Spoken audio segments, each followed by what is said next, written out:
Iran Israel যুদ্ধে আমরা কার পক্ষ নেব? কোরআন কি বলে, ইসলাম কি বলে? আল্লাহ সুবহানাহু ওয়া তাআলা পবিত্র কোরআনে সূরা আল মাইদায় বলেন, হে ঈমানদারগণ, তোমরা আল্লাহর জন্য ন্যায়ের উপর দরবার প্রতিষ্ঠিত থেকো। কোনো জাতির প্রতি বিদ্বেষ যেন তোমাদের ন্যায় বিচার না করতে প্ররোচিত না করে। ন্যায় বিচার করো এবং এটাই তাকওয়ার নিকটবর্তী। আল্লাহ সুবহানাহু ওয়া তাআলা পবিত্র কোরআনের আরেকটি আয়াতে সূরা আন-নিসায় বলেন, হে ঈমানদারগণ, তোমরা আল্লাহর জন্য ন্যায় বিচারের উপর দরবার প্রতিষ্ঠিত থেকো এবং আল্লাহর জন্য সাক্ষ্য দাও, যদিও তা তোমাদের নিজেদের বিরুদ্ধে যায় অথবা পিতা মাতা ও আত্মীয়দের বিরুদ্ধে যায়।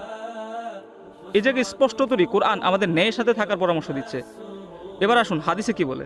রাসূল সাল্লাল্লাহু আলাইহি সাল্লামের একটি হাদিসে বলা আছে, তিনি সাহাবীদের বলেন যে তোমরা তোমাদের ভাইদের সাহায্য করো, যারা মজলুম, যারা জালিম।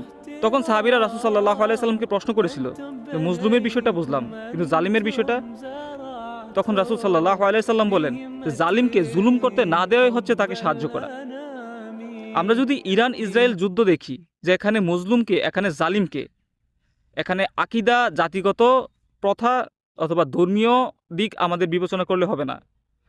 এই জায়গায় আমাদের দেখতে হবে যে এখানে কারা নির্যাতিত হচ্ছে আর কারা নির্যাতন করছে, কারা মজলুম আর কারা জালিম।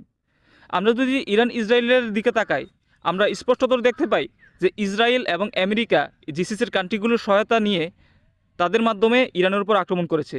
এই জায়গায় আমরা যদি কোরআন হাদিসের আলোক বিশ্লেষণ করি, আমরা দেখতে পাই এই জায়গায় মজলুম হচ্ছে ইরান।